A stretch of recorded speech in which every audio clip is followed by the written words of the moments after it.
Miss Silvestre, pumunta ka raw sa opisina ng VP ngayon daw. Saad ng isa sa mga kasamahan niyang si Joyce, habang pasimpleng nag-aayos ng mga papel. Kita sa mukha nito ang pag-aalala pero pilit tinatago. Tumangulang si Snow. Mahigpit ang kapit niya sa hawak na folder. Parang yun na lang ang maiiwan sa kanya kung sakaling may mangyaring hindi maganda. Tahimik siyang tumayo. Ramdam ang bigat ng bawat takbang, papunta sa malapad na pintuan ng Vice President for Operations. Pagpasok niya, bumungad ang malamig na boses ni Von Perez. Sit down. Hindi man lang siya tinignan nito ng diretsyo. Abala ito sa pagpirma ng ilang dokumento. Umupo siya, marahang nilapag ang folder sa mesa. Ano po ang kailangan niyo, sir?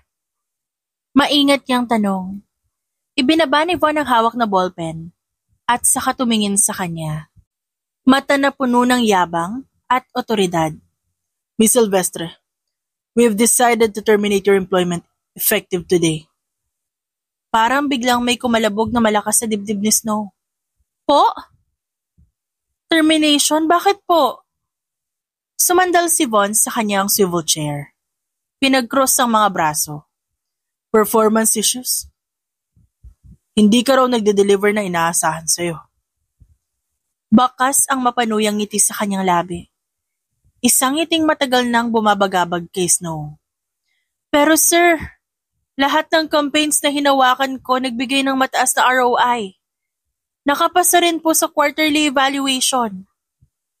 Pinipilit niya maging mahinahon, pero nanginginig ang tinig. Enough! Malakas at madiin ang boses ng VP.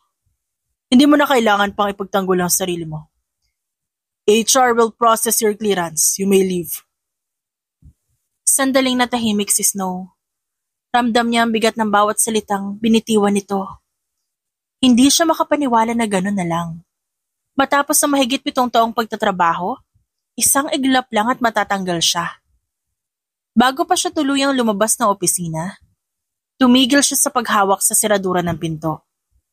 Pinilit niyang ngumiti kahit na puno ng sakit ang dibdib.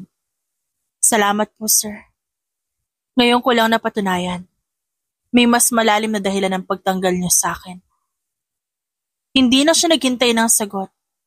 Tumalikod siya at iniwan si Von na nananatiling nakaupo at nakangisi na para bang may naipanalong laban. Habang naglalakad siya palabas ng opisina, bumalik sa alaala niya ang isang pangyayari ilang buwan na ang nakakalipas. Para bang biglang humugot sa isip niya ang larawan ng isang gabing hindi niya makakalimutan. Noong mga panahong iyon, bagong promote si Snow bilang Senior Marketing Associate. Yun ang rurok ng kanyang career. Pinagkakatiwalaan siyang hawakan ng malalaking kliyente ng kumpanya. Ngunit kasabay noon, dumating ang isang bangungot. Isang gabi matapos ang corporate party, tinawag siya ni Von para raw mag-usap tungkol sa isang proposal. Dahil baguhan sa posisyon at bilang pagrespeto sa nakatataas, agad siyang pumunta sa opisina nito. Pero pagdating niya roon, hindi dokumento ang sumalubong sa kanya, kundi malamlam na ilaw, bote ng mamahaling alak, at isang taong nakaupo na parang may ibang balak. Snow. Malumanay pero may laman ng tono ni Von. You've been doing well? Alam mo ba, marami kang pwedeng makuhang benepisyo kapag marunong kang makisama. Bumilis ang tibok ng kanyang puso. Pinilit niyang panatilihin ang composure. Sir, kung tungkol po ito sa kliyente, pwede naman po natin pag-usapan to bukas sa boardroom. Gumisi si Von. Tumayo at lumapit. Don't be too formal. Alam mo naman siguro na may kapangyarihan ako para itulak pa ang karir mo. Pero syempre may kapalit.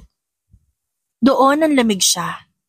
At sa bawat takbang nito papalapit, mas lalo niyang naramdaman ng panganib. Pinilit niyang humakbang paatras, mahigpit na hawak ang shoulder bag. Sir, with all due respect, I worked hard to be here. Hindi ko kailangang ibigay ang sarili ko para lang manatili sa posisyong to. Don't act so highly and mighty. Mariing sagot ni Von. Hawak ang baso ng alak sabay lagok. Lahat ng umaangat dito may tinatapatan. Don't be naive. Nag-ipon siya ng lakas ng loob. Kung yun po ang kondisyon, mas pipiliin ko umalis kaysa ibenta ang dangal ko. At sa unang pagkakataon, lumabas ang tinig na buo, matatag, at walang panginginig. Iniwan niya si Von sa loob ng opisina. Bitbit ang takot pero mas pinili ang respeto sa sarili. Akala niya itapos na ang lahat. Ngunit simula noon, naging malamig ang pakikitungo ng VP sa kanya. At ngayon, malinaw na yon ang naging dahilan ng biglaang pagkatanggal sa kanya. Paglabas ni Snow ng building, ramdam niya ang mga matang nakatingin. Maraming bulungan, pero wala siyang pinansin. Sa halip, pinunasan niya ang luha na muntik na ang pumatak at naglakad ng tuwid taas noo pa. Hindi dito magtatapos ang lahat. Kung inaakala nilang kaya nilang sirain ako ng basta-basta, nagkakamali sila. Ito ang simula. At sa bawat takbang niyang papalayo sa kumpanyang minsang naging tahanan niya, nagsisimulang mabuo sa kanyang isip ang isang plano. Isang tahimik, pero matinding pagbabalik. Tahimik si Snow habang nakaupo sa maliit na cafe malapit sa condominium niya. Sa harap niya, kumukulo pa ang tasa ng cappuccino. Pero hindi niya man lang ito nagagalaw. Ang bigat sa dibdib, para bang lahat ng ingay ng Maynila naging malabo na. Ang tanging malinaw sa kanya ay ang bigat ng pagkaalis niya sa trabaho. Hoy girl! Dumating si Sabrina. Dala ang malaking tote bag at agad siyang umupo sa harap ni Snow. Kaibigan niya ito mula kolehiyo. Laging maingay, laging handang makinig. Pag-upo pa lang niya, sinipat agad siya nito ng tingin. Ano na naman yan? Para kang nilagnat na hindi natulog ng 3 araw. Huminga ng malalim si Snow bago tumugon. Tinanggal nila ako, Rina. Namilog ang mga mata ng kaibigan. Ha? As in, tanggal? Wala man lang notice? Umiling siya. Wala, basta na lang. Sabi daw, restructuring. Pero alam mo naman, kung sino ang may kagagawan.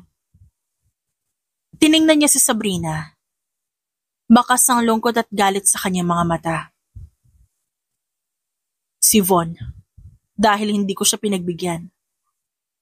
Tumahimik sandali si Sabrina, pagkatapos mariin na binagsak ang tasa ng kape sa lamesa. Nakakainis yung lalaking yan ah. Akala niya lahat ng babae kaya niyang bilhin. Diyos ko, Snow, dapat sinampal mo na yan noon pa. Napayuko si Snow. Ginawa ko ang kaya kong gawin. Umalis ako sa sitwasyon. Hindi ko inisip na hahantong sa ganito. E ano ng plano mo ngayon? Tanong ni Sabrina. Lumalambot ang tono. Marahang hinawakan ang kamay niya. Hindi ka pwedeng manatiling ganyan, girl. Hindi ka pwedeng magpalaman sa galit. Sandaling natahimik si Snow. Sa likod ng katahimikan, nagbalik ang bigat ng alaala.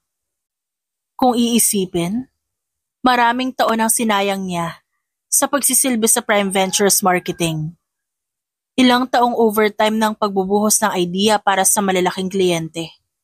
Nang pagtanggap ng pasakit mula sa boss na hindi marunong kumilala ng pagsusumikap.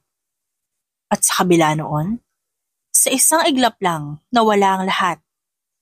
Parang walang saysay ang lahat ng kanyang pinaghirapan. Hindi man lang siya binigyan ng pagkakataon na magpaliwanag. Hindi man lang siya pinakinggan. Ngunit sa ilalim ng sakit at lungkot, naroon ang apoy. Isang tahimik na apoy na nagsasabing, hindi ito katapusan. Alam mo, Rina, siguro ito na yung pagkakataon. Siguro, ito na yung sign na kailangan ko umalis.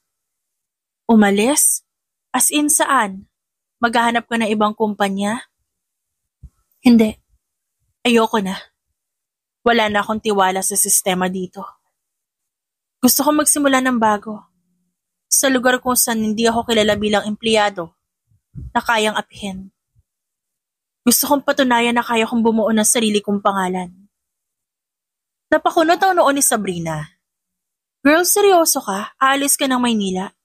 Andito lahat ng mga kliyente at mga oportunidad. Hindi lahat ng oportunidad nandito. Minsan, kailangan mong lumikas para makita mo ang totoong halaga ng sarili mo. Hindi na ako babalik ng isang lugar bilang empleyado. Gagawa ko ng sarili kong kumpanya. Aura Marketing Firm. At sisimulan ko ito sa probinsya. Tinitigan siya ng kaibigan. Tila sinusukat kung kaya ba talaga ng kanyang katawan ang pangarap na yon. Hanggang sa unti-unting sumilay ang ngiti sa labi niya. Grabe ka. Pero alam mo, I believe you. Kasi, ikaw si Snow Silvestre. Hindi basta sumusuko. Napangiti si Snow. Kahit may luha sa kanyang mga mata. Salamat Rina ha. Kailangan ko lang ng kahit isang tao maniniwala na magagawa ko yon. Kinabukasan, nagsimula na siyang mag-impake. Ang dating maluwag na kondo, unti-unting napuno ng kahon. Habang inilalagay ang mga gamit sa loob, nakaramdam siya ng kakaibang kalayaan. Wala ng araw-araw na pressure mula sa kumpanya. Wala ng takot sa madidilim na mata ni Von. Ang meron na lang, posibilidad ng bagong simula. May mga pagkakataon, ang pagkawalay hindi kaparusahan, kundi paanyaya. Paanyaya para bumangon, para iwan ang lumang daigdig na puno ng sakit. At para buuin ang sariling kaharian. Hindi para gumanti agad, kundi para ipakita na hindi siya natitinag.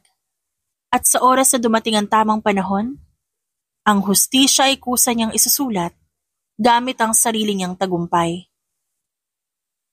Habang inihahanda ang huling kahon, bigla siyang natigilan at tinitigan ng bintana. Kita mula roon ang ilaw ng lunsod, kumikislap sa gabi. Isang huling sulyap bago siya lumisan. Babalik ako. Bulong niya. Pero hindi bilang empleyado. Babangon ako ng mas matatag. At kapag nagbalik ako na ang may hawak ng kapangyarihan. Tahimik ang biyahe ni Snow papuntang probinsya. Habang nakatanaw siya sa bintana ng bus, ramdam niya ang unti-unting pagluwag ng kanyang dibdib sa bawat kilometro palayo ng Maynila.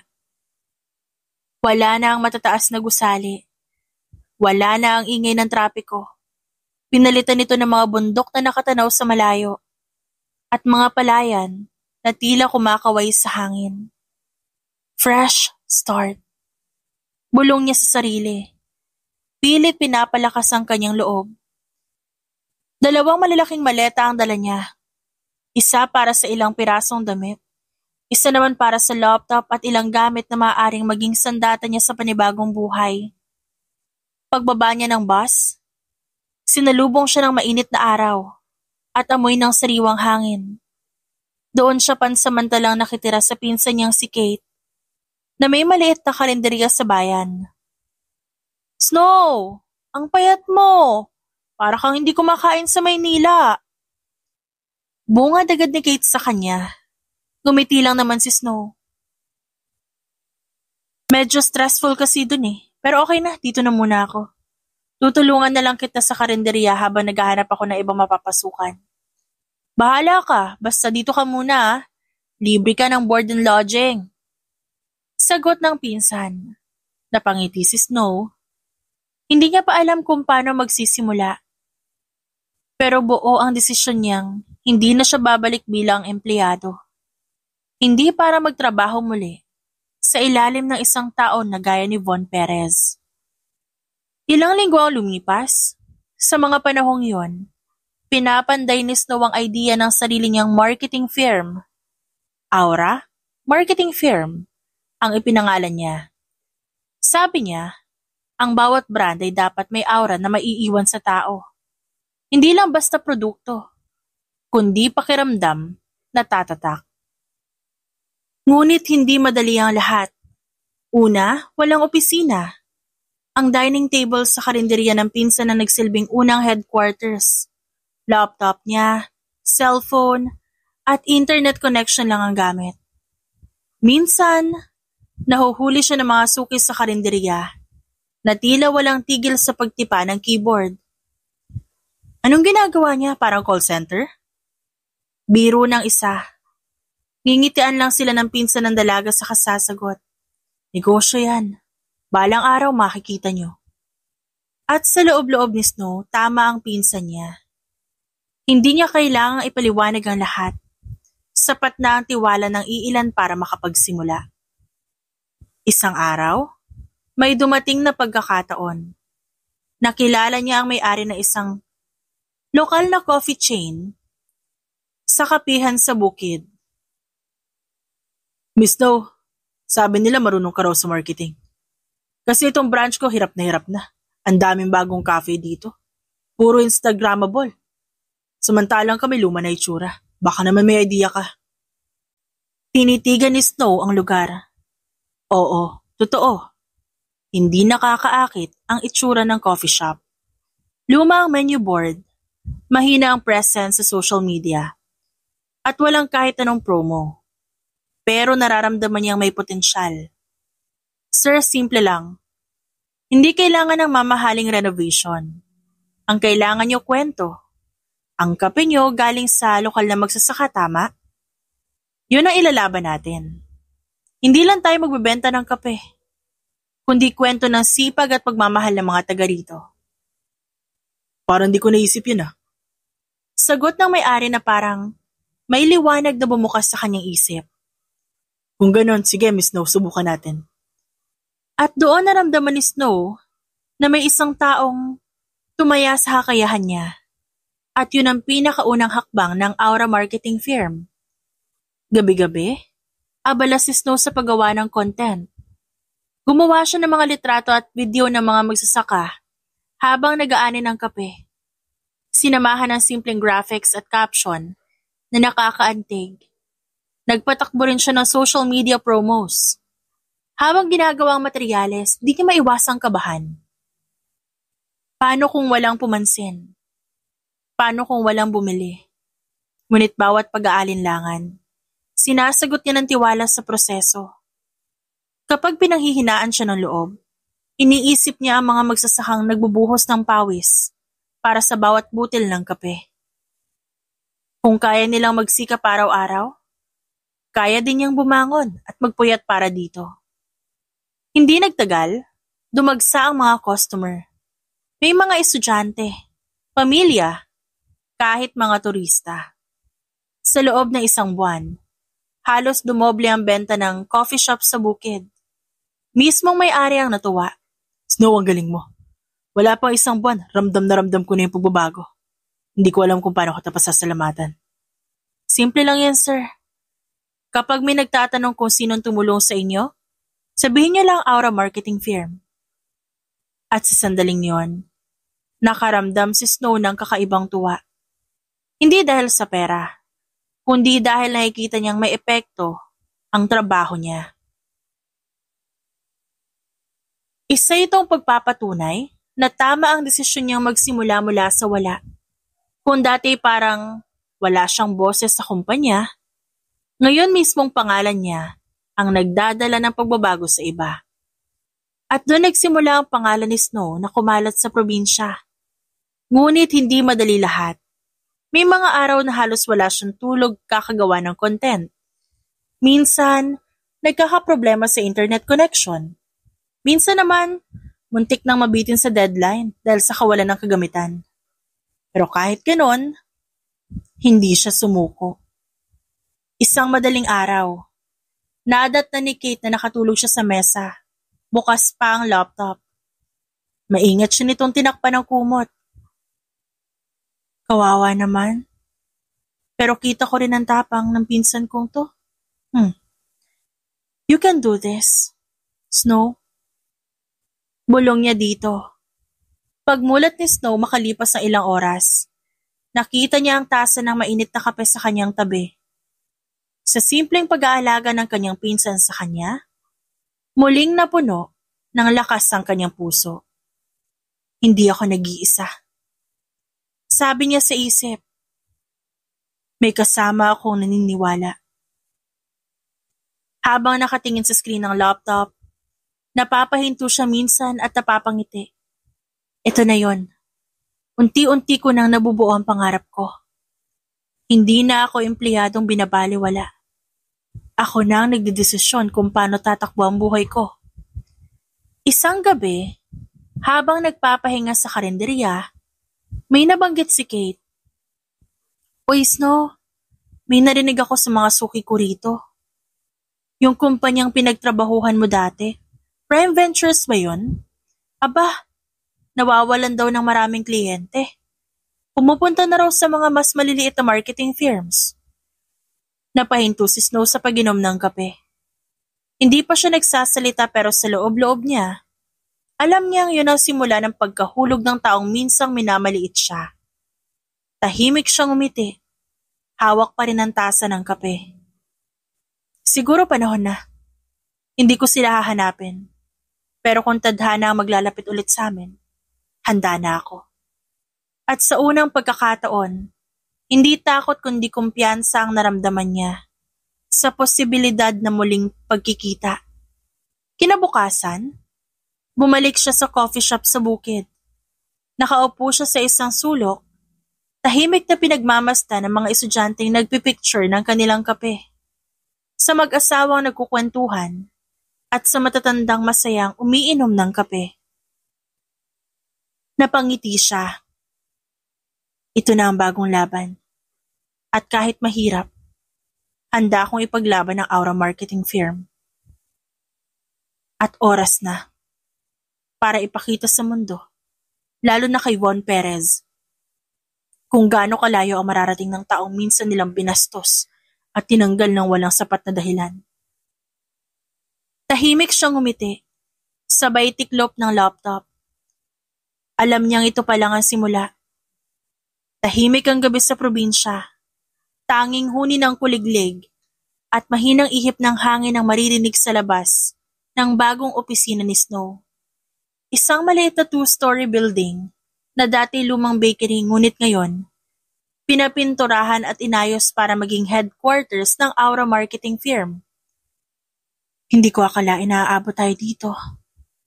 Bulong niya, habang nakatingin sa liwanag ng mga ilaw sa paligid.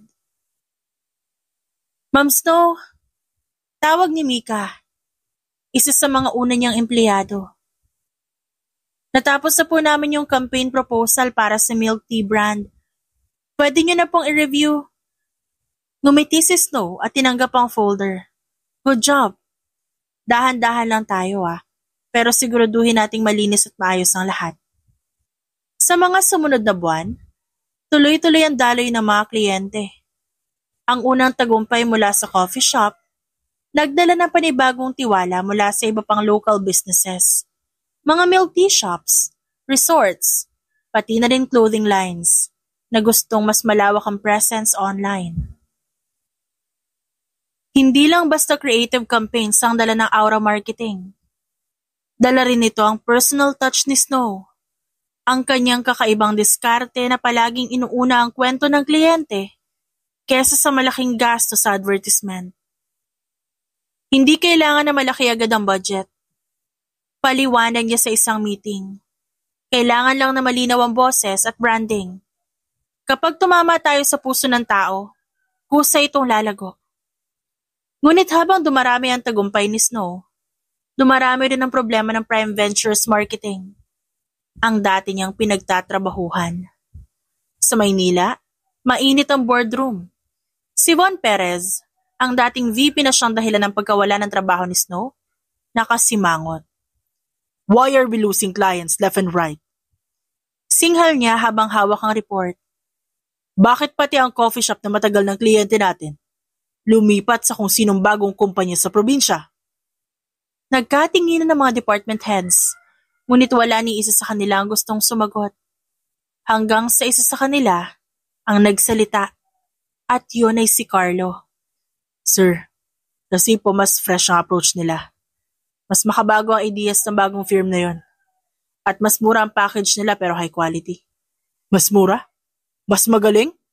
Sinong kumpanya to? Aura Marketing po. Yung CEO nila, Si Snow Silvestre. Parang may kung anong malamig na dumaloy sa ugat ni Von nang marinig ang pangalang yon. Mabilis na bumalik sa kanya ang alaala ng araw na tinanggal niya si Snow. Ang isang yon na hindi pumayag sa kanyang masamang hangarin. Siyang dahilan kung bakit napilitan siyang gumawa ng paraan para itapon ito palabas ng kumpanya. Sa isip niya wala itong laban. Tahimik, simple at wala namang koneksyon. Kaya't di niya naisip na makakabangon pa ito. Imposible. She was nothing. Ngunit habang tinitignan niya ang mukha ng kanyang mga managers na halatang takot at walang masabi, alam niyang hindi ito biro. Isa-isang lumilipat ang mga kliyente. At mas masakit, ang mga dating maliliit na account na madalas nilang binabaliwala, yun mismo ang nagiging pundasyon ng bagong firm ni Snow. Samantala sa probinsya, ibang larawan naman na makikita. Naging abala si Snow sa araw-araw na operasyon sa Aura Marketing. Madalas siya ang unang dumarating at huling umuuwi. Habang nagtatagal, mas lumalawak ang pamilya ng kanyang kumpanya. May graphic artist na dating hindi tinanggap sa Maynila dahil walang diploma. May writer na galing sa public school at hirap makahanap ng trabaho. At may social media manager na dating working student na palaging rejected sa malalaking kumpanya. Lahat sila, binigyan ni Snow ng pagkakataon. Sa mga sumunod na linggo, napansin niya ang paglaki ng interes mula sa malalaking brands. May isang resort chain na lumapit sa kanila. Pati na rin ang kilalang food brand na gusto ng rebranding. Unti-unting nagiging kilala ang Aura Marketing. Hindi lamang sa probinsya, kundi pati na rin sa kalapit na mga syudad. At bawat bagong project ay may dagdag lakas para sa kanyang team. Dumating ang isang gabi na nagkaroon sila ng maliit na salo-salo sa opisina. May pizza at soft drinks, pero kahit yun lang, masaya ang lahat. Si Mika na madalas seryoso. Tumawa ng tumawa habang ikinukwento ang bloopers nila sa paggawa ng campaign video. Si Ruel, ang graphic artist, halos maluha sa tuwa habang nagpapasalamat kay Snow. Kung di niyo po ako tinanggap, siguro hanggang ngayon, naghahanap pa rin ako ng trabaho. Pero ngayon, may tiwala na akong kaya ko pala. Ngumiti lang si Snow at nag-toast gamit ang paper cup na puno ng iced tea. Sa atin to, hindi lang sa akin, kundi sa ating lahat na naniwala. Habang nagiging masaya ang lahat, sa kabilang banda, lalo namang umiinit ang ulo ni Von sa Maynila. Lumalabas sa mga financial reports na hindi lang kliyente ang nawawala, pati investors nag-aalinlangan na. May ilang partner companies na nagsisimula na magbenta ng shares. Isang beses, halos ibato niya ang telepono. Matapos siyang tawagan ng isang dating kliyente. Von, Sorry, pero mas gusto namin ng Aura. Mas naiintindihan nila ang market ngayon. Nang marinig ang pangalan, biglang tumahimik si Von. Nanikip ang panga niya at halata ang galit sa kanyang boses. Hindi siya pwede magtagumpay. Hindi siya pwede maging banta sa Prime Ventures. Lumipas ang isang taon, mas naging kilala ang Aura Marketing Firm. Nakilala ito bilang ang kumpanyang nagbibigay buhay sa maliliit na negosyo. Sa social media, nagsimula nang kumalat ang mga positive reviews. Ma'am, viral po yung campaign ng clothing line natin. May nag-message na rin po bagong prospect from Manila mismo. Tuwang-tuwa ang isa sa mga staff. Napangiti si Snow. Sabi ko sa inyo darating ang panahon, mapapansin tayo sa Maynila. Hindi natin kailangan magmadali. Sapat ng tama ang bawat hakbang. Sa likod ng kanyang ngiti, ramdam niya ang unti-unting pagbalik ng tiwala sa sarili. Hindi na siya yung empleyadong pinahiya at tinanggal noon. Siya na ngayon na nagsisimulang bumuo ng pangalan dahil sa sariling pagsusumikap. Ngunit hindi rin niya maiwasang mapaisip. Habang lumalakas ang Aura, mas nagiging interesado siya sa balita tungkol sa Prime Ventures. Ayon sa mga balitang umaabot sa kanya, unti-unti na itong nawawala ng mga kliyente. Kung ganon, Nagsisimula ng maramdaman ni Von ang sakit ng ginawa niya sa akin. Bulong niya sa sarili habang nakatingin sa labas ng bintana. Hindi ito simpleng karma lang para sa kanya. Ito'y pahiwatig ng mas malaking laban na paparating. Hindi na naman pumasok ang dalawang malalaking kliyente natin. Mariing tanong ng isang board member habang pinagmamasa ng bakanting upuan sa harap ng conference table. Tahimik ang buong silid. Ilang papel ang nasa mesa. At sa bawat pahina, puro losses at cancellation letters ang naroon. Si Von Perez, na dati kumpiyansang-kumpiyansa, ngayon halatang naiipit. Nawala ang dati nitong tikas. Maski ang kanyang polo, nagmistulang masikip na sa bigat ng problema. Pinilit nitong umiti, ngunit lantad ang kaba. Temporary setback lang ito. Don't worry. May mga nakausap na akong bagong kliyente. Pilit nitong sabi, ngunit walang naniwala. Isang board member ang napailing. Von, this is not just a simple setback. 3 taon na tayong sunod-sunod na nawawala ng accounts. Kahit anong PR stunt mo, hindi na tayo pinapansin ng market. At higit sa lahat, yung 2 pinakamalalaking kliyente natin, lumipat na sa Aura Marketing. At nang marinig ang pangalan na yon, saglit na napatigil si Von. Kumuyom ang kamao niya sa ilalim ng mesa. Aura. Ilang beses niya na itong naririnig. Isang firm mula sa probinsya. Mabilis ang paglaki at tila kinukuha ang lahat ng accounts na dati hawak ng Prime Ventures. Hindi sila tatagal. Wala silang karanasan. Mga bata pa lang nagtatayo niyan. Kung bata man sila, mas matalino sila magtrabaho kaysa sa atin. Nakita mo ba ang kampanya nila para sa Cafe Verde? Viral sa social media. At naging dahilan para tumaas ng doble ang sales. Kung ganyan ang kalidad ng gawa nila, malalagay talaga tayo sa alanganin. Sa kabilang dako naman, habang gumuho na ang Prime Ventures, lalong lumalakas ang Aura. Sa bagong opisina ng Aura, masigla ang lahat. Maliliit pa lang ang cubicles, ngunit puno na ito ng enerhiya. Ang bawat empleyado ay nakangiti. Halatang naniniwala sila sa direksyon ng kumpanya. Pumasok si Snow sa opisina. Bit-bit ang kape at tinapay para sa kanyang mga tauhan. Good morning, team! Good morning, Ma'am Snow! Sagot ng mga naroon. Halatang puno ng respeto at paghanga. Umupo siya sa mesa at tinawag ang project manager. Ano update sa bagong kliyente? Ma'am, natapos na ang pitch natin kagabi. Nagustuhan nila agad. Kinumpirma nila kanina umaga. Lumapit na sila sa atin. Tuluyan na silang umalis doon. Anong kumpanya? Tanong ni Snow. Isang mapait ngunit nakakasatisfy ng ngiti ang lumitaw sa labi niya nang marinig ang sagot. Isa sa dating top clients ng Prime Ventures. Ayaw na nila ng lumang sistema doon. Napagod na sila sa paandar na hindi epektibo. Alright, sige. Ipagpatuloy natin ang ginagawa natin. Hindi natin kailangan siraan ng kahit sino, okay? Gawin natin lahat ng trabaho ng mas mahusay kesa sa iba. Ngunit sa loob-loob niya, alam niyang hindi yan aksidente. Isa-isa, kusa na ring lumalapit ang mga kliyente mula sa dating kumpanyang nang api sa kanya. Habang nasa opisina, nagpunta si Von sa kanyang silid at sinara ng malakas ang pinto. Tinawagan niya ang kanyang assistant. Hanapin mo lahat ng impormasyon tungkol sa Aura Marketing Firm. Sino ang mga tao sa likod niyan? Hindi pwedeng basta na lang sila sumulpot at kunin ang mga kliyente natin. Sir, may nakuha akong konting impormasyon. Pero medyo kakaiba eh. Hindi malinaw kung sino talaga may-ari. Parang may mga shell companies na nakatayo. Hindi madaling matrace. Kainis! Singhal ni Von.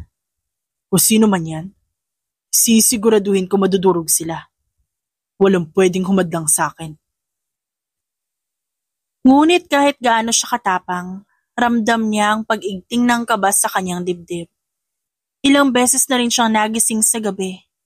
Pawis na pawis dahil sa bangungot ng pagkalugi. Samantala, habang iniikot ni Snow ang opisina kinahaponan, napadungaw siya sa bintana.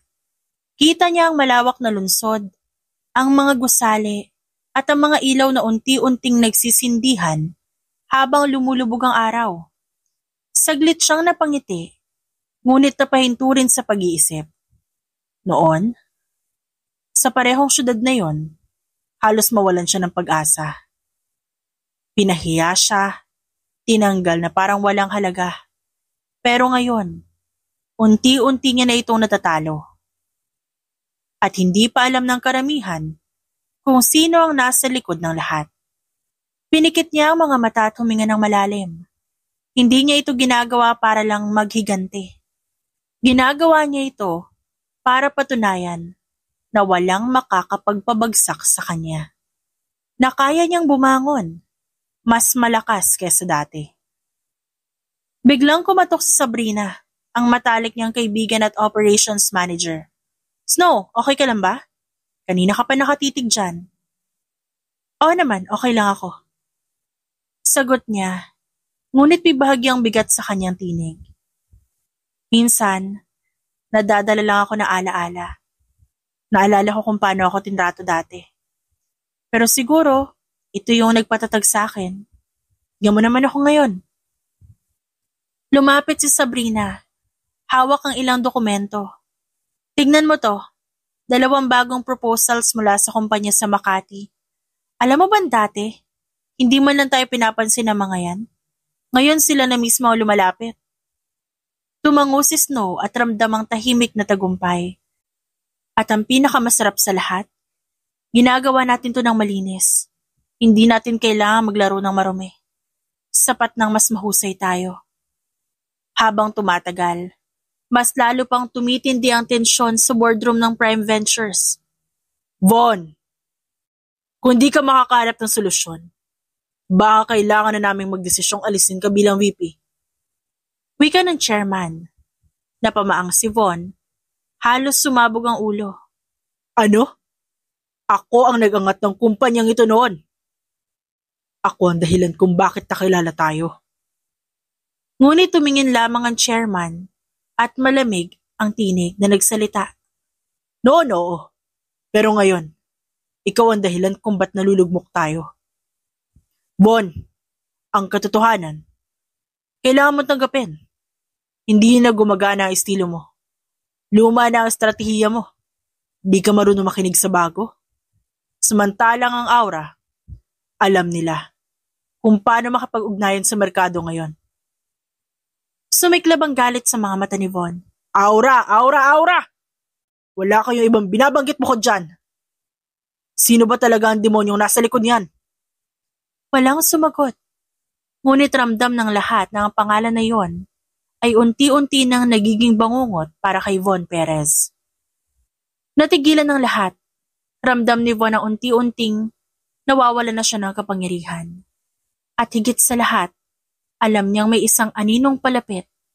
Isang kalabang hindi pa niya lubusang nakikilala.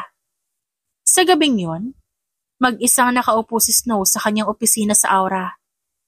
Tinitignan niya ang mga papel, mga kontratang dati pinapangarap lang niyang hawakan. Malapit na tayo. Mahina niyang sambit sa sarili. Hinaplos niya ang pirma ng isa sa mga kontrata na para bang tanda ng kanyang paglalakbay mula sa isang empleyado na halos mawala ng boses. Ngayon isa na siyang tinig na pinapakinggan. Hindi lang ng mga kliyente, kundi pati ng buong industriya. At ang pinagmamasdan niya ngayon ay ang syudad sa labas. Ang city lights sa labas ng bintana. Dama niya ang papalapit na oras ng kanyang pagbubunyag. Hindi siya nagmamadali. Darating din ang oras na malalaman ang lahat ng tungkol sa kanya. At sisiguraduhin niyang sa sandaling yon, hindi na makakatakas si Von Perez at ang kanyang Prime Ventures. Tahimik sa opisina ni Snow isang hapon, nang magsimulang pumasok ang masiselang dokumento sa kanyang mesa. Nakasuot siya ng simpleng cream blouse at slacks, pero ang presensya niya ay tila matatag kesa dati. Mula sa maliit na kliyente, lumobo na ngayon ang Aura Marketing at nakatanggap na sila ng international project. Ngunit sa kabila ng tagumpay, may isa pang mas lihim na laban si Snow. Ang pagbili ng lahat ng utang at shares ng Prime Ventures. Habang nakaupo siya, pinagmamasdan niya ang financial reports na nakalagay sa kanyang laptop. Ang pangalan ng kumpanyang minsang tumanggal sa kanya, unti-unti nang nalulunod sa pulang numero. Ma'am Snow, maingat na sabi ni Liza, ang kanyang assistant. Nandito na po yung updated list ng creditors ng Prime Ventures. Halos kalahati sa kanila, nakapagbigay na ng signal na willing ibenta ang claims nila. Bahagyang tumango si Snow. Malalim ang iniisip. Good. Make sure na nakaayos lahat under ng shell companies. Ayokong malaman nila na ako ang nasa likod nito. Hanggang hindi pa oras. Tahimik si Liza. Pero ramdam niya ang bigat ng bawat salitang lumalabas sa bibig ng kanyang boss. Sa isip-isip niya, ibang-iba na ang Snow sa taong minsang tinanggal na parang wala lang. Kung tutuusin, hindi naging madali ang mga hakbang na ito. Bawat galaw ni Snow, maingat at planado. Parang isang chess game, kung saan hindi lang basta atake ang mahalaga, kundi ang tamang tiyempo. Ginamit niya ang 4 na taon, hindi para lang buuin ang aura marketing, kundi para aralin ang galaw ng Prime Ventures. Nalaman niya na sobrang dependent ang kumpanya sa ilang malalaking kliyente, mga international food chains at retail brands. Nang magsimulang pumasok ang aura at mag-alok ng mas makabagong marketing strategy, dahan-dahan nilang nakuha ang tiwala ng mga kliyenteng yon. At nang lumipat ang mga accounts, nagsimulang mabutas ang kaban ng Prime Ventures. Kinagabihan, nakipagkita si Snow kay Ramon, isang dating board advisor na kilala sa financial circles. Nasa isang private lounge sila. Simple lang ang suot ni Snow pero elegante pa rin ang dating. Sigurado ka na ba sa plano mo, Iha? Tanong ni Ramon habang umiinom ng kape. Hindi maliit na kalaban ng Prime Ventures. Kapag nalaman nilang ikaw ang bumibili ng mga utang nila, baka gumanti ang mga yon. Umangat ang labi ni Snow sa isang maliit na ngiti, malamig at matatag. Hindi nila alam kung sino ang humahawak sa pisi, Mang Ramon. At kapag dumating ang araw na yon, wala silang magagawa, kundi tanggapin na tapos na ang laro nila. Tumango ang matanda at kita ang paghanga sa kanya. May tapang ka. At higit sa lahat may disiplina. Alright, I will help you. Ako nang bahala kung mausap sa natitirang creditors. Sa pangalan na isa sa mga shell companies mo, syempre. Pagbalik ni Snow sa opisina, agad niyang binuksan ang isang business news site. Naka-headline doon, Prime Ventures faces growing debt crisis. Major clients exit, stocks plunge. Napangiti siya dahil doon. Lingid sa kaalaman ng marami, may isang investor meeting siyang dinaluhan bigla. Hindi siya nagpakilala bilang Snow Silvestre, kundi bilang representative ng isang financial holding company na ginagamit niya para sa acquisition. Naroon si Von Perez, ang dating VP na siyang dahilan ng kanyang pagkakatanggal. Mr. Perez, we need assurance. Lugi na ang kumpanya niyo. Bakit dapat pa kami mag-invest? Nakita ni Snow kung paano napwersa si Von ang umiti at magpaliwanag. Prime Ventures is strong. This is just a phase.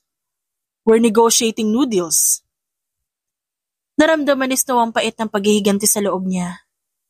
Hindi niya ito lubos na pinapakita, ngunit nararamdaman niyang natataranta na si Von.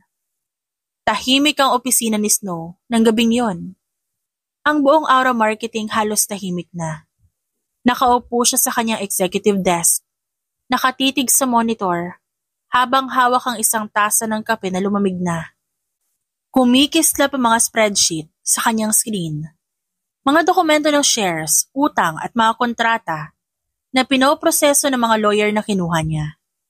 Unti-unti, isa-isa, nalilinis ang daan patungo sa huling yugto ng kanyang plano.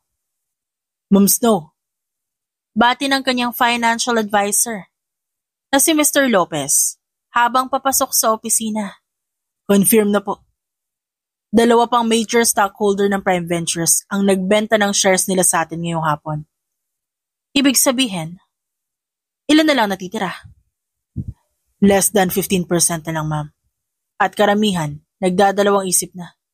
Sa bilis ng pagbagsak ng kumpanya, mas gusto nila makaalis bago tuluyang lumubog. Napakagat-labi si Snow. Hindi dahil sa kaba, kundi dahil sa nalalasap niya na ang lasa ng tagumpay. Very good. Secure mo na lahat ng papeles. Ayaw ko may butas. O kahit maliit na pagkakamali.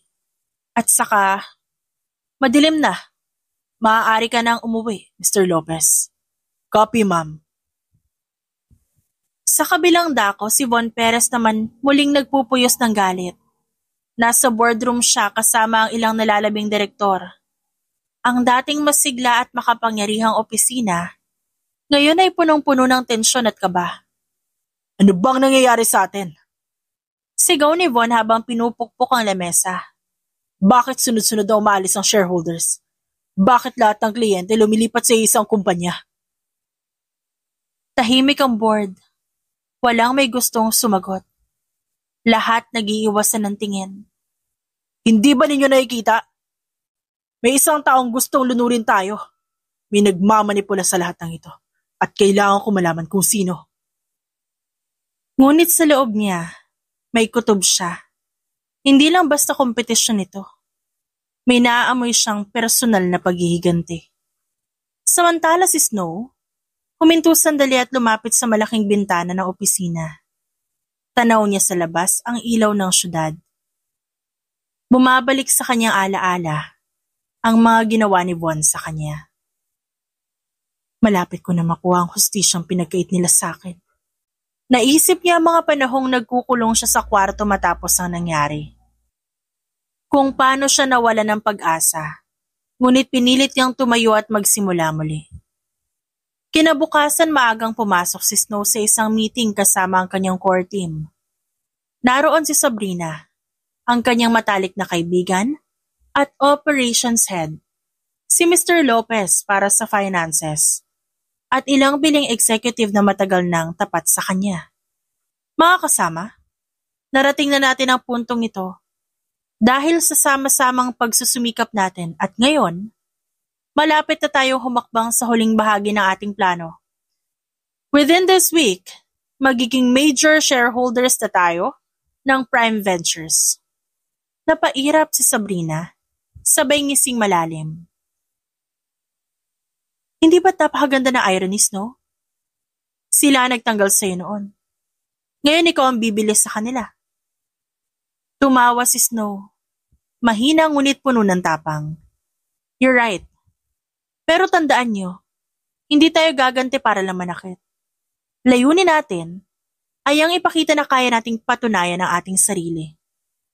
Na hindi nila kailanman kayang yurakan ng dangal na isang tao na marunong lumaban. Samantala si Von hindi mapakali. Isang gabi, nag-drive siya ng walang direksyon. Hanggang sa napadpad ng isang parking lot. Hindi ako pwedeng matalo. Ako si Von Perez. Ako ang hari dito. Sino man siya, dudurugin ko siya bago niya pa ako tapusin. Ngunit sa likod ng tapang na yon, may halong takot. Sapagkat nararamdaman niya na ang anino ng taong lumalapit sa kanya ay naroon na para kunin lahat ng pinaghirapan niya. Pagbalik sa opisina, dumating ang tawag sa cellphone ni Snow. Isa sa kanyang mga abogado. Ma'am, finalize na po ang lahat. By tomorrow morning, officially hawak niyo na ang controlling interest ng Prime Ventures. Salamat. At least we're ready now. Sa gabing yon, naglalakad siya palapit sa salamin ng malaking bintana ng opisina. Sa ngayon hindi na siya biktima. Siya na ang magiging bagong may-ari. Von Perez, handa ka na ba? Dahil bukas, ako nang tatapos ng lahat. At sa unang pagkakataon, nakaramdam siya ng lubos na kapanatagan. Tahimik ang malaking boardroom ng Prime Ventures. Isa-isang dumating ang mga board members. Naglalakad na parang may dalang mabigat na pasanin. Sa dulo ng mahabang mesa nakaupo si Von. Halatang balisa, pawisan ng noo at palipat-lipat ng tingin sa relo. Bakit kayo nagmamadali ang meeting na ito? Wala namang agenda na ipinarating. Tanong ng isa sa mga board member na si Mr. Cortez. Siguro, another investor lang na papasok. Sagot naman ni Mr. Yu. Hindi makaimik si Von. Hindi niya kayang ibunyag na may nararamdaman siyang matinding takot. Kasi mula nang nagsimulang mawala ang malalaking kliyente, parang may aninong sumusunod sa bawat galaw niya. May nagmamanipula ng lahat. At ngayon darating ang taong yon. Biglang bumukas ang malaking pinto. Pumasok si Snow Silvestre. Nakasuot ng itim na power suit. May simpleng hikaw at determinadong ekspresyon sa muka. Sa likod niya, nakasunod ang kanyang legal team at isang kinatawan ng bangko. Good morning, ladies and gentlemen. Panimula ni Snow. Nanlaki ang mga mata ng ilang board members. Si Miss Silvestre. Bulong ng isa. Napakunot ang noo ni Von. What the hell are you doing here? Wala kang karapatang pumasok dito. Umupo si Snow sa bakanting silya sa unahan. Malapit sa gitna ng mesa. Nilapag niya ang ilang mahakapal na folders at ibinaling ang tingin kay Von. On the contrary, Mr. Perez, ako ang may karapatan dito. Isa-isa niyang nilabas sa mga dokumento. Over the past 3 years, bumili ako ng mga utang ng Prime Ventures through various shell companies. I also acquired majority of your shares. As of today, 71% ng kabuuang pagmamay-ari ng kumpanyang ito nasa pangalan ko na. Parang tinamaan ng matinding hampas ang bawat board members. May ilan na pasinghap, ang iba'y napatayo sa gulat.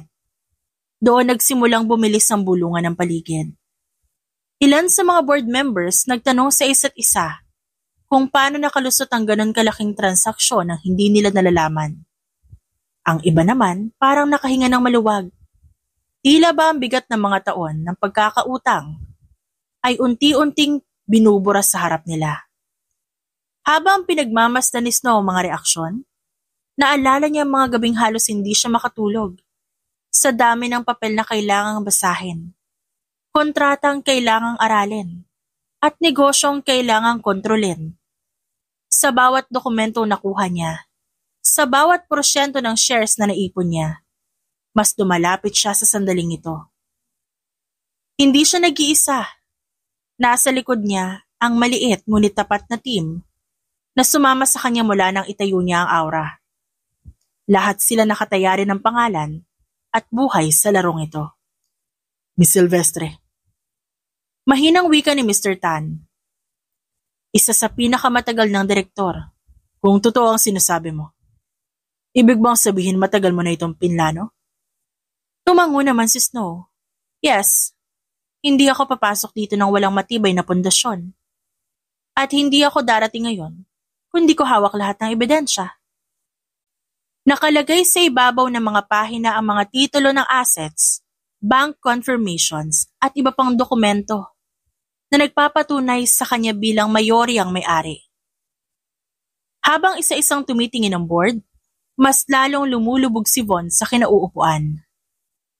Ramdam niyang bumabagsak ang mundo sa paligid niya. Imposible.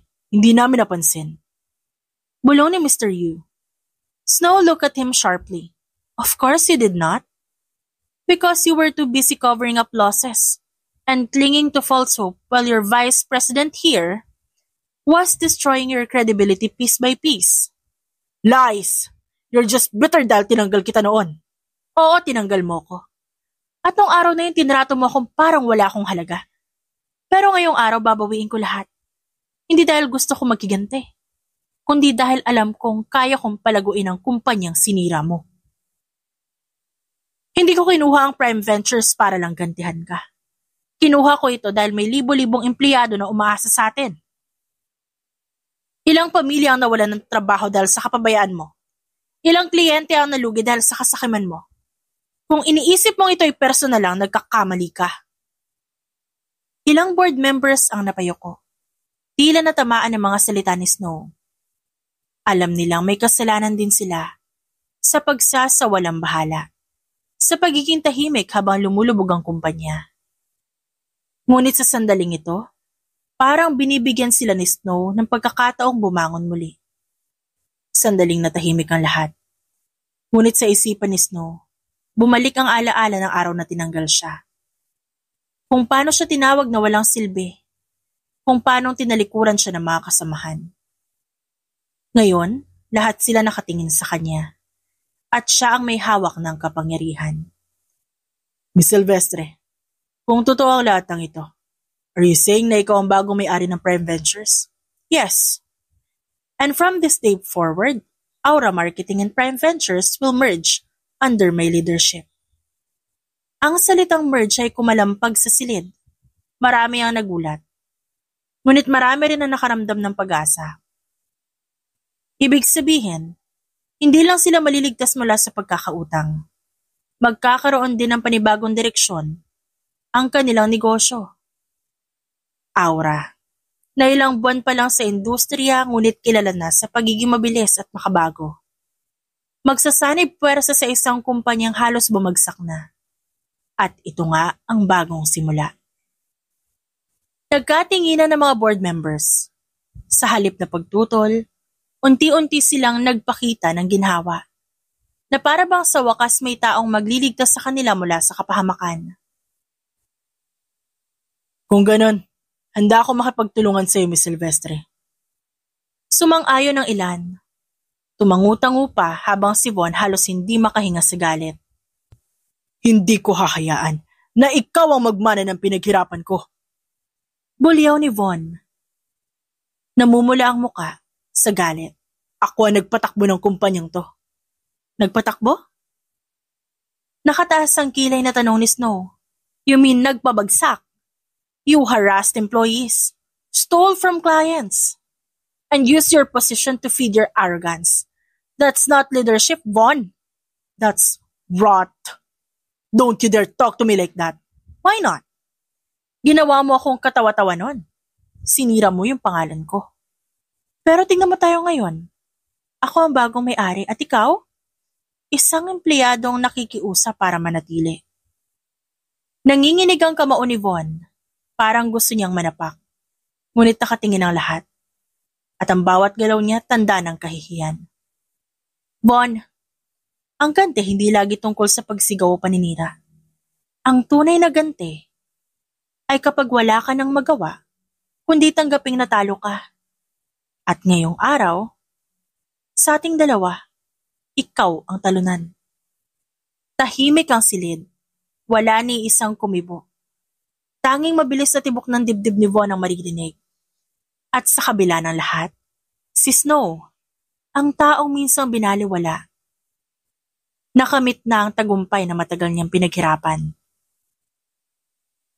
Tahimik ang boardroom matapos ang revelasyong ginawa ni Snow noong nakaraang araw. Ngunit alam niyang hindi doon nagtatapos ang lahat. Kailangan niyang ilatag ang malinaw na kondisyon. At ito ang araw na yon. Ang lahat ng board members ay nakatingin sa kanya. Ang iba'y halatang kinakabahan, ang iba na may tila hindi pa rin makapaniwala. At syempre naroon si Von Perez. Nakaupo sa tapat niya. Mahigpit ang pagkakakuyom ng kamao. Naglalagablab ang galit sa mga mata. Simulan na natin. Alam ko marami sa inyong nalilito at natatakot. Kaya nandito ako para ipaliwanag ang hinaharap ng kumpanyang ito. Isa sa mga board members na si Ginoong Ortega ang una nagsalita. Miss Silvestre, ibig mo sabihin ikaw na talaga may-ari? Wala nang puwang ang Prime Ventures kundi sumunod sa direksyon mo? You're right. Ako na ang may hawak ng shares. Pati ng utang na ilang taon yung hindi mabayaran. Ako ang bagong may-ari. Kaya kung hindi nyo kayang sumabay, maaari na kayo umalis ngayon pa lang. Nagbulungan ang lahat. Kita ang takot at pangamba. Ngunit higit sa lahat, respeto. Ang dating empleyado na minamaliit lang noon, siya na ngayong nagdidikta ng kapalaran nila. Kung ganon, Miss Silvestre, ano ang magiging direksyon ng Prime Ventures mula ngayon? Tanong ni Ginang Rivas. Huminga ng malalim si Snow. Una sa lahat, walang kasinungalingan, walang palusot, wala na mga lihim na transaksyon para lamang punuin ang sariling bulsa. Ang bawat kontrata magiging malinaw. Ang bawat empleyado bibigyan ng halaga. Hindi na tayo magtatago sa likod ng magagarang opisina habang pinababayaan ng mga taong nagsasakripisyo araw-araw para kumita ang kumpanyang ito. Tumikim si Ginang Alvarez, halatang interesado. At ano magiging kapalaran ng proyektong pinasukan namin? Ngunit bumagsak dahil sa maling pamamalakad ni Von. Ibabalik natin ang tiwala ng kliyente. Sagot ni Snow. Gagawa tayo ng mga bagong estratehiya. Hindi ito mangyayari sa isang gabi, pero maniwala kayo.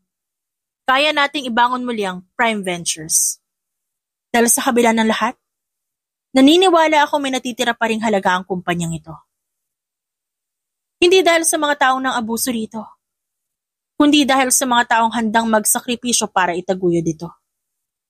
Napalingon si Von, nakangisi. Magaling magsalita. Pero ang mga salita, Snow, parang hangin lang. Wala kang karanasan sa ganitong larangan. Ilang taon lang ang tinagal mo rito bago ka natanggal. At ngayon nag-aasta kang parang ikaw ng tagapagligtas? Nakakatawa. Hindi ako nag-aastang tagapagligtas. Ako ang taong hindi natakot na magsimula muli mula sa wala. Habang ikaw, Von, nabubulok sa loob ng magarang opisina mo, ako nasa labas. Pinapanday ang bawat maliit na pagkakataon hanggang sa lumaki. At naging daan para makarating ako dito. At ano ngayon? Sa tingin mo, dahil hawak mo na ang shares, may karapatan kang durugin na lahat ay tinayo ko? Hindi ko dinurog ang itinatayo mo. O ang mga itinayo mo. Ikaw ang dumurog doon. Ang ginagawa ko ngayon, pagbibigay ng bagong pagkakataon sa kumpanyang halos pinatay mo. Kung totoo lahat ang sinasabi mo, Miss Silvestre, ibig sabihin may plano ka na para sa kinabukasan.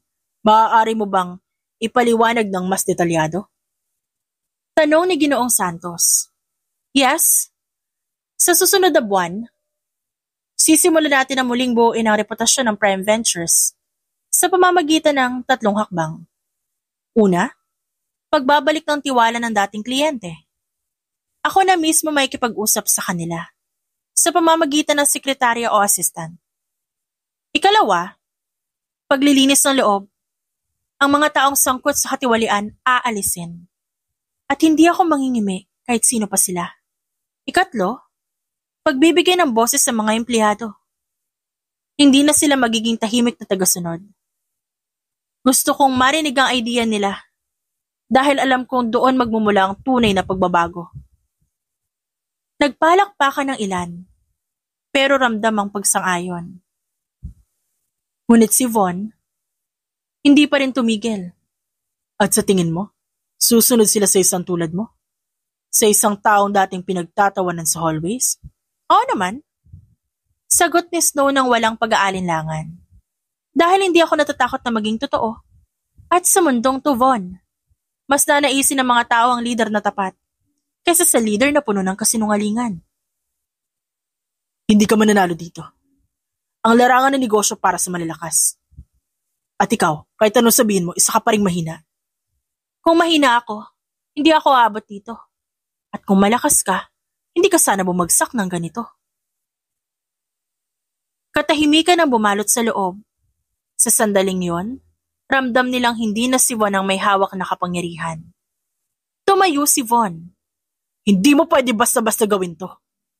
Kala mo, pwede kang pumasok dito? Umupo sa mesa namin at sabihin ikaw may-ari? Huwag mong kalimutan kung sino ka. Empleyado ka lang noon. Wala kang alam. Empleyado noon, oo. Pero hindi ako mananatiling alipin ng mga taong katulad mo, Mr. Perez. Habang abala ka sa bisyo mo at pang-aapi sa mga tao, ako nagtatrabaho. Habang binabaliwala mo ang oportunidad, ako kumikilos sa likod ng anino. Kaya ngayon nandito ako. Hindi para magmakaawa sa'yo, kundi para ipaalam sa'yo na tapos na ang panahon mo.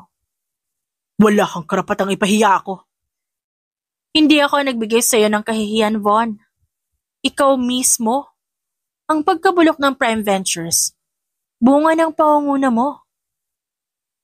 Ikaw ang nagdulot ng utang. Ikaw ang nagtaboy sa mga kliyente. Ikaw ang nagtanggal ng mga taong may malasakit sa kumpanya. Kung hindi ka nabulok sa kapangyarihan, wala ako rito ngayon. Kung gano'n, anong gusto mo mangyari? Simple lang. Lahat ng naririto, may pagpipilian. Maaari kayong manatili at makiisa sa pagbabago. O umalis at dalhin niyo yung kahihiyan niyo palayo dito. Walang gitna, walang kompromiso.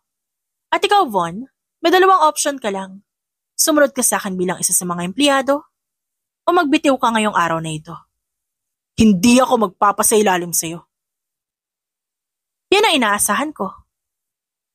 Kaya inihanda ko na rin ang legal documents para sa resignation mo. Kung pipirmahan mo to ngayon, maaari kang lumabas ng marangal pa. Pero kung lalaban ka pa, sisiguraduhin kung wala ng kumpanyang tatanggap sa'yo kailanman. Alam mo kung gaano ako kaingat sa mga galaw ko. At alam mong hindi ako nagbibiro. Kinuha ng sekretary ang folder at nilagay sa harap ni Von. Nagtitigan sila ng matagal. Isang labanan ng titig, isang sagupaan ng pride at tapang. Ngunit sa huli nakita ni Von ang bagay na hindi niya naranasan noon. Isang taong hindi niya kayang kontrolin. Dahan-dahang binuksan ni Von ang folder. Ang kamay niya ay nanginginig at ang pirma halos mabutas ang papel sa diin. Wala ka rin itatagal. Darating ang araw, matitikman mo rin ang pagbagsak. Kung darating man ang araw na yon, sisiguraduhin kong hindi dahil sa kahinaan, kundi dahil sa laban na pinili ko. At hindi dahil sa taong kagaya mo. Tumayo si Von at lumabas ng boardroom. Halos mabuwal ang mga paas sa bigat ng pagkatalo. Naiwan ang mga board members na halos hindi makapagsalita. Narinig niyo na, ako ang may-ari, ako ang magdadala ng bagong direksyon. Hindi ako nandito para sirain ang kumpanya, kundi para buuin muli. Kung kaya niyo ako samahan, manatili kayo. Kung hindi, malaya kayong lumabas. Isa-isa, nagsimula silang tumango. Ang iba nagpakita ng pag-asa. Ang iba takot pa rin. Sa kanyang isip, hindi ito simpleng paghihiganti. Isa itong tagumpay ng kanyang prinsipyo. Sa labas ng boardroom, huminga siya ng malalim. Wala na si Von. At doon nakaramdam siyang malaya na siya. Tahimik ang buong gusali ng formal na naupo si Snow sa upuan ng CEO.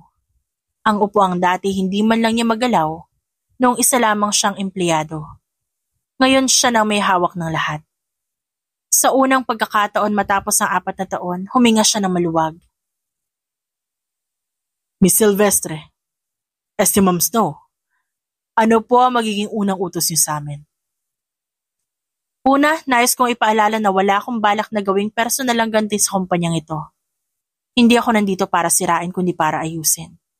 Gusto ko simulan muli ang Prime Ventures mas malinis, mas makatao, at mas makatarungan. Binuksan niya ang kanyang leather notebook. Ang parehong notebook na kasama niya mula pa nang itatag niya ang aura. Ang kumpanyang ito, hindi na uugoy sa takot kundi sa respeto. Hindi sa pang-aabuso, kundi sa integridad. Hindi sa kasakiman, kundi sa patas na laban. Sa mga salitang yon, isinara niya ang notebook. Lumapit si Sabrina, ang matalik niyang kaibigan at katuwang mula umpisa. Congratulations, Ma'am CEO! Anito, at nilapag ang dalang kape. Salamat, Rina. Pero kahit kailan, wag mo akong tatawaging ma'am. Pareho pa rin tayo. Ako lang ang tao na minsang tinanggal sa trabaho. Pero heto, CEO na ngayon. Pareho silang nagtawanan. Ang kanilang tahimik na tagumpay, hindi kailanman sigaw ng paghihiganti. At doon sa katahimikan ng bagong simula, nagwakas ang kanyang laban. Hindi sa ingay ng pagbagsak, kundi sa bulong ng kanyang sariling panalo. Sa ilalim ng kanyang mga kamay, nakalatag ang mga dokumentong nagsasaad ng opisyal na paglipat ng lahat ng asset ng Prime Ventures sa kanya. Aura Marketing Firm, ang kumpanyang minahal, itinayo at pinaghirapan niya. Ngayon, Nagmamay-ari ng haligi ng dating dambuhalang kumpanya na minsang nagbalewala at umapak sa kanya. Ngumiti siya habang pinagmamasa ng mga papeles. Hindi yun ngiti ng kayabangan o panunumbat, kundi isang taong nakarating sa dulo ng laban nang walang nadungisang ibang tao. Sa kabila ng mga bulong-bulungan sa industriya, malinaw ang katotohanan. Hindi siya bumaba sa antas ng kanyang mga kaaway. Hindi siya gumamit ng maruming taktika. Ang bawat galaw niya ay nakabatay sa talino, tiyaga, at disiplina. Habang nag-uusap sila, naroon sa conference table ang ilan sa mga core team members ni Snow. Nandun si Marco, ang operations manager, na dati ring nawalan ng trabaho dahil sa corporate politics.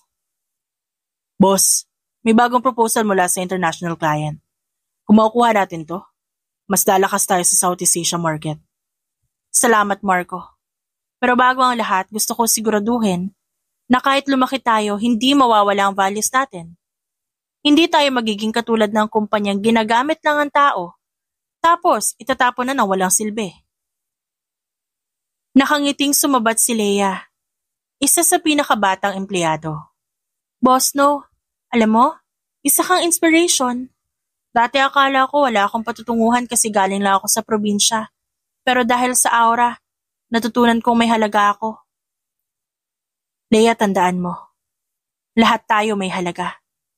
Hindi base sa kung saan tayo nanggaling, kundi sa kung paano tayo lumaban araw-araw. Sandaling natahimik ang lahat. Tila ninanamnam ang bigat at ganda ng sinabi ni Snow. Snow, handa ka na ba sa mas malaking laban? Muling tanong ni Sabrina. Kasi kapag lumabas ka sa international stage, hindi lang basta kompetisyon ang haharapin mo. May mga taong gusto ka ring pabagsakin. Umirap si Snow sabay tawa ng mahina. Rina, hindi na bago sa akin na may gustong magpabagsak sa akin. Pero may isang bagay silang hindi kayang kunin. Ang tibay ng loob ko. Kung kinaya kong bumangon mula sa wala, kakayanin ko rin ang susunod. Hindi na siya ang empleyadong tinanggal at binastos. Siya na ngayon, ang taong nagpundar ng sarili niyang imperyo. Sa loob-loob niya, alam niyang hindi natatapos ang laban dito. Marami pang darating na pagsubok. Maraming makikihalo na bagong laban. Ngunit may isang bagay na tiyak siya. Yun ay handa na siya. Siya si Snow Silvestre. 28 years old. Matalinong dalaga. At mula sa pagiging biktima, ngayon, ganap ng tagumpay. At ito, ang huling pahina ng kanyang lumang kwento at simula ng panibagong yugto na siya mismo ang nagsusulat. The End.